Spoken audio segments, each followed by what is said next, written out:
جو cognitive behaviour therapy ہے اس کے دو حصے ہیں.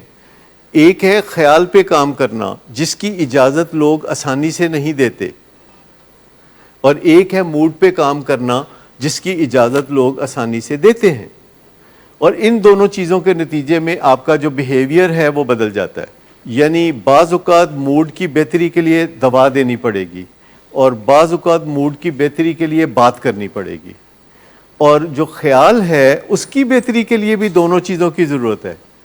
بعض اوقات خیال کی بہتری کے لیے تھاٹ ڈس آرڈر کے لیے دوا دی جاتی ہے, اور بعض اوقات خیال کی بہتری کے لیے بات کی جاتی ہے. تو دونوں چیزیں موڈ اور تھاٹ جو کہ ہماری برین ہیلتھ کا ایک اہم کانٹینٹ ہے, ہماری برین ہیلتھ کا بنیادی جو خاصہ ہے وہ ان دو چیزوں پہ ڈپینڈ کرتا ہے کہ ہمارا خیال کیا ہے اور ہمارا موڈ کیا ہے. اور جب ہم ان دو چیزوں کے اوپر کام کرتے ہیں تو ہمیں بیہیورل چینج میں آسانی ہوتی ہے, اور اس کو CBT کہتے ہیں, ایز سمپل ایز دیٹ. تو یہاں بے شمار موضوعات پہ بات کی جاتی ہے. 12 اسٹیپ پروگرام پہ بات کی جاتی ہے جو دنیا بھر میں نشے سے نجات کا شاندار پروگرام ہے, جسے 12 اسٹیپ پروگرام کہتے ہیں. وہ 12 حصے ہیں اس کے جن کے اوپر بات کی جاتی ہے. یہاں پہ کروشل کنورسیشن پہ, کروشل کنفرنٹیشن پہ بات کی جاتی ہے. پھر یہاں بات کی جاتی ہے کہ فیملی کی ذمہ داریاں کیا ہیں, مریض کی ذمہ داریاں کیا ہیں, علاج کرنے والوں کی ذمہ داریاں کیا ہیں. کوئی ایک ٹاپک نہیں ہوتا. پھر ہم آپ کو جو اوپر ایک کرائم پیٹرول کی سیریز دکھاتے ہیں, میرے خیال میں آپ نے دیکھی ہوگی سب نے, اور جس سے تھوڑا تھوڑا آپ گھبراتے بھی ہیں کیونکہ اس میں بڑا ریئلٹی ٹچ ہوتا ہے, اس میں مرر دکھایا جاتا ہے. وہ جو انگزائٹی ہے یہ پازیٹیو انگزائٹی ہے, کہیں نہ کہیں کوئی بات ٹچ کر گئی ہوگی. تو وہ جو آپ کو بتایا جاتا ہے تو وہ دنیا میں آپ کو محفوظ رہنے کے طریقے بتائے جاتے ہیں کرائم پیٹرول میں. پھر آپ کو ایک اور پروگرام دکھایا جاتا ہے جس میں کاروبار کرنا جس سے دنیا میں محفوظ رہنے میں آپ کو مدد ملے, یعنی جیو اور جینے دو کے حوالے سے, اور دنیا میں کیسے کیسے آپ کے لیے خطرات آپ کے ارد گرد منڈلا رہے ہوتے ہیں, ان کو کیسے ٹھیک کرنا ہوتا ہے.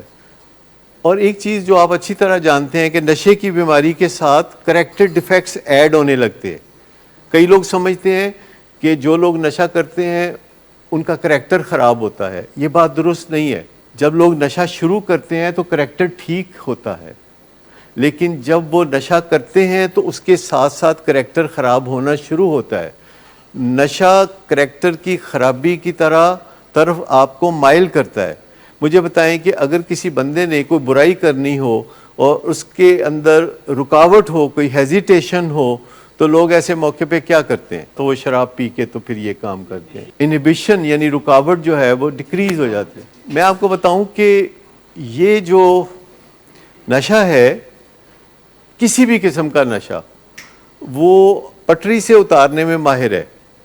اگر سٹیمولنٹ نشہ ہوگا جیسے آئس کا نشہ ہے یا کوکین کا نشہ ہے تو وہ آپ کو اگریسو بنائے گا, اور آپ دوسرے کو تہس نہس کرنے کے بارے میں سوچیں گے, اور آپ دوسرے پہ ٹرسٹ نہیں کر سکیں گے.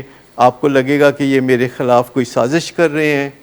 تو یہ جو آئس اور کوکین ہے یہ آپ کو شکی, وہمی اور جھگڑالو بنا دے گا, اور آپ ایگریسو ہو کے اپنے فیملی ممبرز کے اوپر اٹیک کریں گے جس سے آپ کے تعلقات خراب ہو جائیں گے.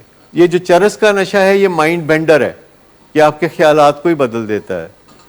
اور جو شراب کا نشہ ہے یہ انہیبیشن کو دور کرتا ہے, اور ٹرینکلائزرز کا نشہ انہیبیشنز کو دور کرتا ہے.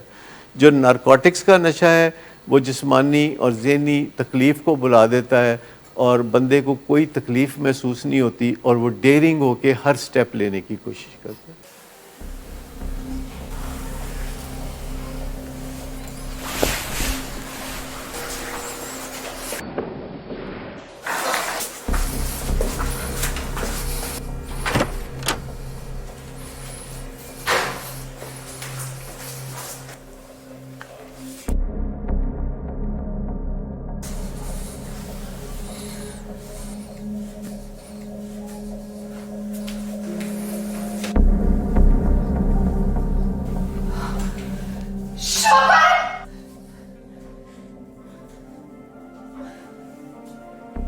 شراب نوشی کی وجہ کردار کی خرابی نہیں, موڈ کی خرابی ہے.